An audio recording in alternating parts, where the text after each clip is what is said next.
Good morning. It's time for some exploration on the Quest. The Quest, formerly known as Spot, came with a really unusual front chainring setup of 53, 32, 20. That's a massive range and not something that front derailleurs really are designed for, nor is a rear derailleur really able to handle that kind of capacity, especially with an 1134 cassette in the rear. So I'm trying to figure out how in the world someone managed to put a 32 tooth chainring on the middle with 133 BCD, which is bolt circle diameter. Now, if most of that's gone over your head, that's okay. You can probably still enjoy the video, but for those that like to geek out on tech, here's what's going on. So it's hard to see in here, but I'm starting by removing these bolts, which is not something I probably should be doing with one hand. That one's kind of stuck in there. But anyway, you take each of these bolts out. There's 5 of them. And I'm going to pull the chain rings off, and I'm going to take these 2 chain rings and I'm going to go and compare them to some of the other 130s that I have, because in theory you shouldn't be able to have anything less than a 38 on the middle, and this is supposedly 32, so weird. I have now removed the chain rings and the mystery is solved. This is a 39 tooth chain ring. I miscounted the other day.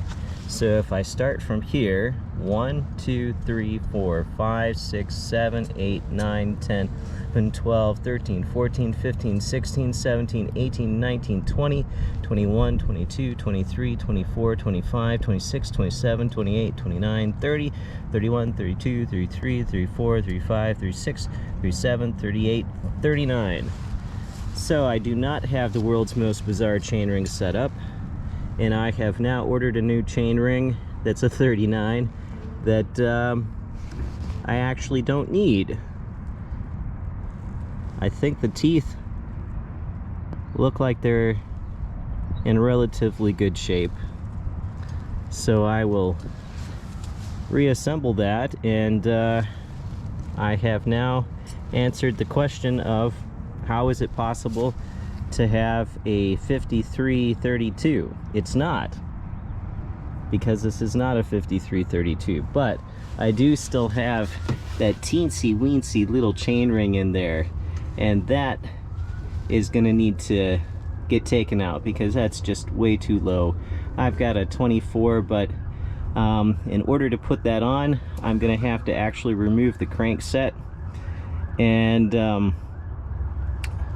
get this end off, and then I can swap that out with the 24, which I think I'll probably just do right now since I've got things on the side. And then I need to make some adjustments here to the front derailleur because it's not shifting as well as it could, and given that it's a 5339, it ought to be shifting really smooth and quick. Well, this has been a very enlightening experience. Now that I have the 2 big chain rings off and have established that it's a 53 and a 39, it was easier to get in to count the teeth on the small chain rings. So count with me. I'm gonna start here. 1, 2, 3, 4, 5, 6, 7, 8, 9, 10, 11, 12, 13, 14, 15, 16, 17, 18, 19, 20, 21, 22, 23, 24, 25, 26. I was told it was a 20 tooth, and I was like, how in the world is the shifting working on a 53, 32, 20? And it turns out it's actually a pretty conventional setup of 53, 39, 26.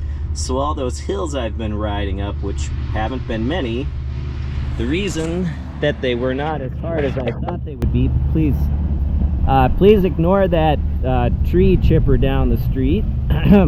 It turns out I've been riding up those hills in a 53 or a 39-34 combination. So I guess maybe I did get stronger over the winter.